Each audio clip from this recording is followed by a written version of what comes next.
Now, at the moment, the press is very much focused on the death rate, and rightly so. And we are taking either the illness seriously or not seriously based on the death rate in our local area or our country. And based on that, we're deciding, what our level of danger is. But in fact, something that's being missed is that there's lots of reports of people suffering from post-viral fatigue syndromes as a result of having the COVID-19 illness. And this isn't surprising. And let me just share with you some of the things that we've been researching and finding. So we found that, yes, there is some evidence that many people who perhaps survive the condition, perhaps they have it moderately or even severely, they survive it, but in fact, for many months, and obviously it's only been a couple of months since the first, 2 or 3 months since the main wave happened, that they still experience symptoms ongoing. So a world-leading infectious disease expert, the editor of the Cochrane report, Professor Paul Garner, he actually suffered from the illness himself. He had COVID-19, and he actually said, every day there has been extreme emotions, extreme fatigue. There's been something new each day, a muggy head, upset stomach, tinnitus, pins and needles, aching all over, breathlessness or dizziness. Okay. And some other reports show that even people with mild illness have experienced some longer lasting symptoms. So people have reported that a small percentage of people who perhaps were infected in February or March are still experiencing some fatigue, headaches, breathlessness, and problems concentrating or doing even light exercise. And for those people who suffer from ME and chronic fatigue syndrome, you'll certainly recognize some of those symptoms. And in Italy, director of the San Matteo Hospital in Pavia says, some of the longest suffering Italians are finding themselves in physical and financial uncertainty, unable to shake sickness and fatigue and get back to work. We've seen many cases in which people take a long, long time to recover. It's not the sickness that is lasting for 60 days, it's the convalescence or the period of recovery. It's a very long period. So I think that what I'd like to highlight today is that it's not just the risk or danger of passing away from this condition, but it's also the effects that it can have on us as individuals. And what I'd like to share with you is actually our model for how we look at why some of these illnesses turn into longer term issues, and share that with you so that if there are medical practitioners, doctors, or people who are suffering from the condition around you, you have some information that you can share with them. Now, what exactly is this coronavirus, this COVID-19? Well, it's a novel virus. It was only recognized last year, late last year. And it first of all infects generally the nose. And if our epithelial cells, our immune cells in our nose and the back of the nose are able to defend against the virus, then it can be fought off then and there. Then it travels down the back of our nasal cavity into our throat area. Okay. And once again, we have our immune system to fight it off at that location. And if our immune system isn't strong enough and we don't manage to fight it off, it then continues into our lungs. And that's when people experience more severe illness. And at that point in time, it's very interesting. People think that we're dying from the actual virus itself. But in fact, it's our own immune system response to the virus, which is making many patients pass away. And it is because of the pneumonia. So what happens is our immune system over-responds to the virus. Now, why would that be? Well, in our model, our whole body, our whole nervous system, our whole brain, everything about us is designed for survival. Survival of our genes, passing them on to the next generation. And so when our bodies and our brains experience a threat, the priority, the number one priority, is to defend against that virus and ensure survival, or that pathogen. So when it starts invading the lungs, the immune system goes into this hyper response. It believes that because I haven't been able to fight off this virus as it's transported down this respiratory tract, it's becoming more and more serious. Therefore, I need to unleash the best possible immune response that I can.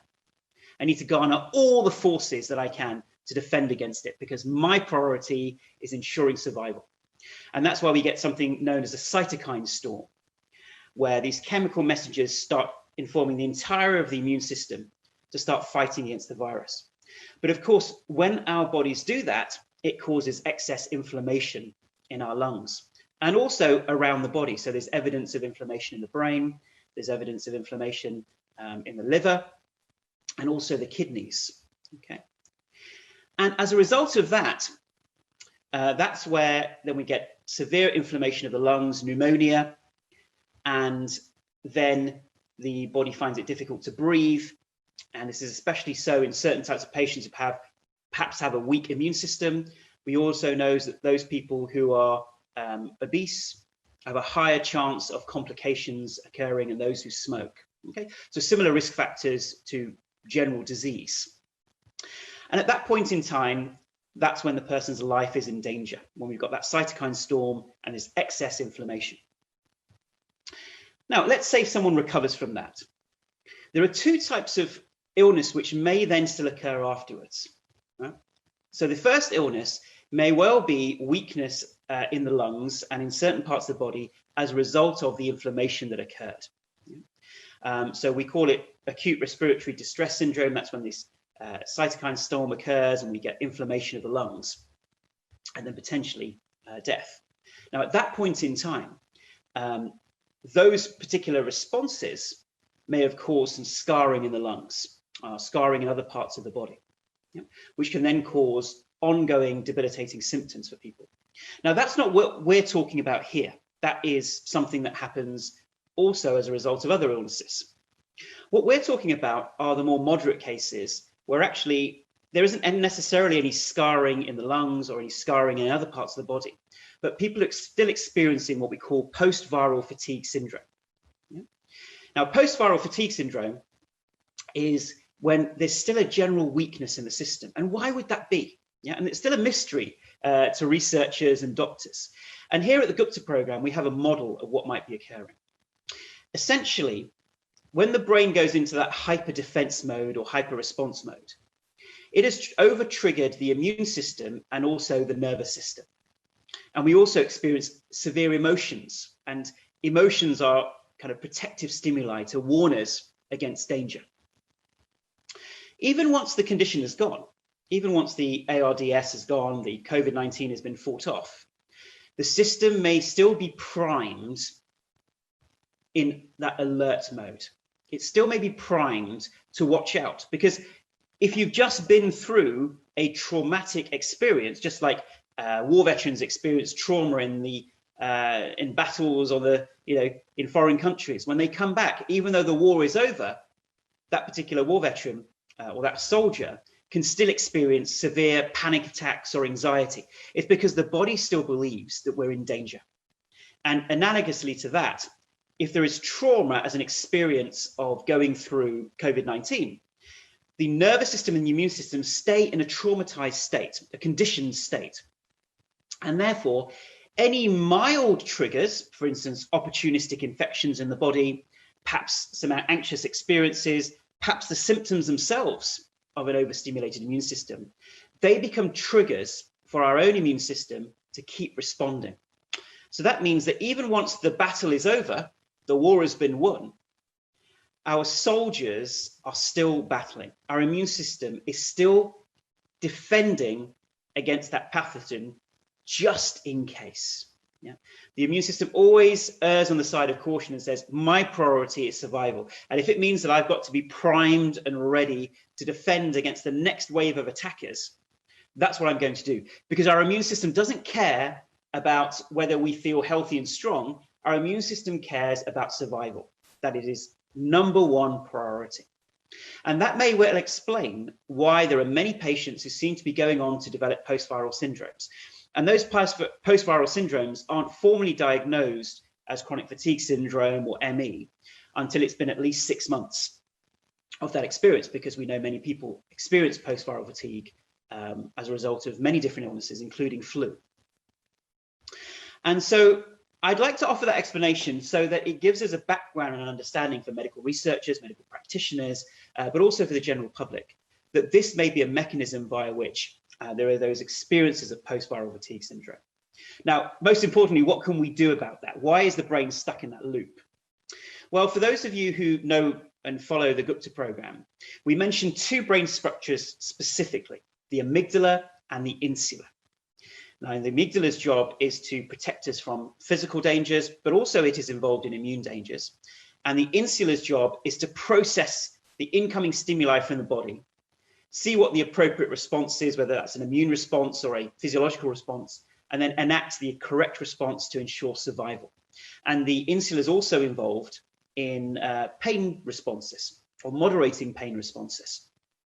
So it's almost like our sentinel that keeps a watch over the body and what's going on, and then protects us from dangers using the appropriate responses. Now, we know from animal studies, for instance, when we do rat studies, they find that if you give rats an immunosuppressant combined with sugary water, their immune systems are suppressed. Now, after a few rounds of doing that, they can give rats just the sweet water without the immunosuppressant, and guess what? Their immune systems still suppress themselves. The reason that is because the immune system will defend against anything which reminds it of the original events, the original illness. Okay, so that's why we know that these conditioning events occur in the amygdala and the insula, and that's been proven in animal studies.